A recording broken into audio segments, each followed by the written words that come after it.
Donc ouais, tu as quand même un peu baigné dedans, quoi. C'était... J'ai baigné dedans. Mon grand-père était commerçant. Voilà, Ok, j'ai deux grands-pères, tu vois, un qui était commerçant, l'autre qui était pilote de ligne. Et ça a toujours été les deux métiers qui m'ont passionné. d'accord. Et tes parents, donc ton père, il était donc doctorant, enfin Ouais, docteur en mathématiques. exactement. Et ta maman, elle faisait quoi? Elle était interprète une partie de sa vie. Et l'autre partie, maman au foyer, mère au foyer. D'accord, On était quatre enfants, donc elle s'occupait de ses enfants. d'accord. Donc plutôt dans un milieu où, on va dire, où les parents, ils étaient quand même assez intellectuels.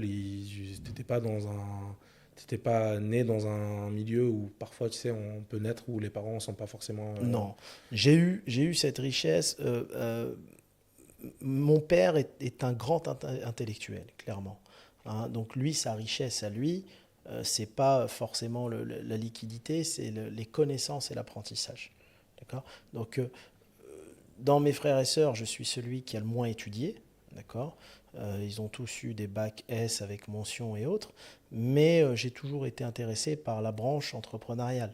D'accord. Mais c'est vrai que voilà, on n'était pas des gens défavorisés, on n'était pas des gens aisés, une famille normale, Moyenne. une famille moyenne. Un prof de mathématiques, ça gagne combien? De 2000, Oui. 2500 euros par mois. Mère au foyer. On a grandi avec, comme toute famille, comme beaucoup de familles issues de l'immigration, avec les allocations familiales aussi. Hmm. Voilà, c'est la Parce que t'as combien de réalité. frères et sœurs, toi? On est quatre. D'accord. Voilà.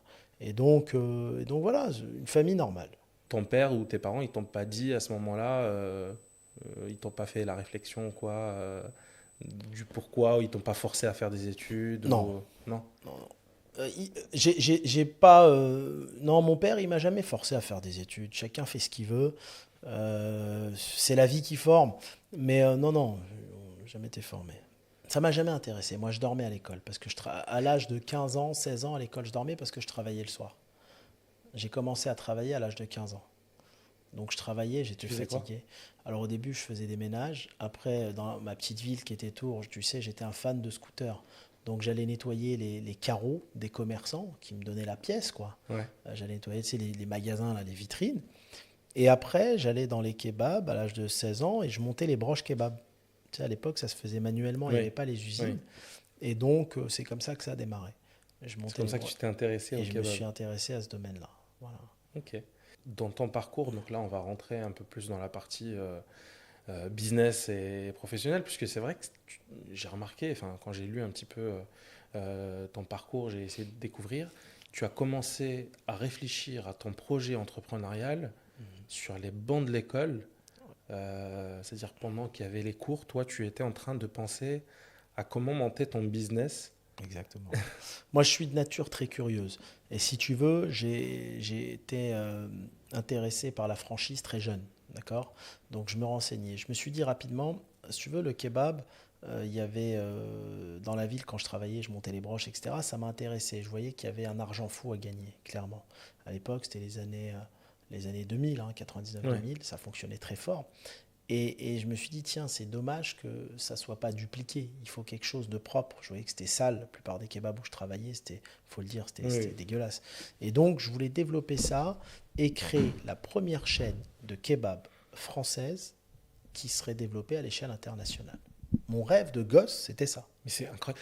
Mais comment à 14-15 ans on peut avoir Non, mais ce moi, genre de rêve? j'étais quelqu'un très très mûr, très jeune. Limite, comme je dis souvent, je pense que j'étais plus mûr à 14 ans qu'à 40 ans. Tu vois. J'étais très mûr. Moi, à 14 ans, je partais en vacances tout seul. C'est Tu vois. incroyable. Ouais, ouais, je prenais l'avion, j'allais au bout du monde, j'avais quoi, 14, 15, tu vois. J'étais très très mûr, très jeune. C'est fou. Et donc après, à l'école, donc je travaillais, ça m'intéressait pas, je travaillais sur mes dossiers de franchise, j'étais hyper intéressé par la franchise. Et le soir, je travaillais dans les kebabs. Et c'est comme ça que j'ai monté mes manuels des normes, etc., dans le domaine de la franchise. Voilà. Mais déjà à ce moment-là, mais comment l'idée de franchise, est-ce que tu en as entendu parler à un moment donné? Je me dis à 14 ans, est-ce que c'est parce que tu as eu un magazine business ou quelque chose qui t'a fait tilt dans ta tête ou... Je regardais McDo, je regardais les magazines, je disais, en fait, j'étais très mûr, donc j'étais pas intéressé par les mêmes choses que mes amis d'enfance. Ouais, Eux, ce qu'ils voulaient, c'est jouer au foot. C'était pas des choses qui m'intéressaient. Tout de suite, je voulais monter mes business, trouver une solution pour être libre financièrement très vite. Et pour pouvoir à la base voyager. Moi, je suis un grand fan de voyage, tu vois. Et donc, à la base, c'était pour gagner de l'argent, pour voyager et pour monter ce groupe, quoi. Tu as monté ton premier restaurant, est-ce que tu peux nous raconter Comment ça s'est fait? J'ai commencé, alors j'ai travaillé à l'usine au départ, j'avais 18 ans. Je travaille un mois. J'ai vu que c'est pas fait pour moi.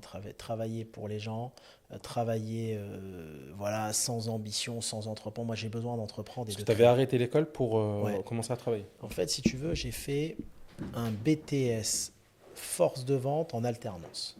Voilà, je fais ça, je travaillais dans une supérette. Et tu vois, quand je travaille, je suis très impliqué. Et là, je me rappelle, mon patron de formation, il s'appelait Jean, monsieur très gentil. Et je bossais tellement bien, j'ai 18 ans, j'ai 17 et demi, 18. Il me dit, Hakim, je te laisse mes 3 épiceries, je te donne des parts dedans, si tu veux, mais tu me les gères. Tellement il était content de mon travail, j'avais augmenté le chiffre d'affaires. Tu sais. Moi là-bas, je suis très commerçant. Ouais. J'aime beaucoup le commerce. Et après, donc, je dis non, ça m'intéresse pas et tout, je veux voir autre chose. Ensuite, donc, je travaille à l'usine un mois, je pliais des cartons. J'arrête au bout d'un mois, ça me plaisait pas. Ensuite, j'étais vendeur dans la menuiserie PVC, je vendais des fenêtres. D'accord. Pour les marques Huis-Clos et ABFnet. Ok. Ça a duré 4-5 mois. Et là, j'ai quoi? J'ai 18 ans et demi. Je me dis, c'est pas fait pour moi. J'ai besoin de créer mon business. Et là, donc, je reviens dans le kebab. Je me dis, il y a un truc à faire. Et je vais voir, c'était dans la place principale de ma ville, qui est Tours. Je vais voir un commerçant qui avait une boutique qui s'appelait Crocopin. Il vendait des pains au chocolat, tout ça. Et j'y discute avec lui, il perdait de l'argent. Et en fait, je dis, mais pourquoi vous restez ici? Il me dit, je perds 4 000 euros par mois. Il me dit, parce que c'est une occupation.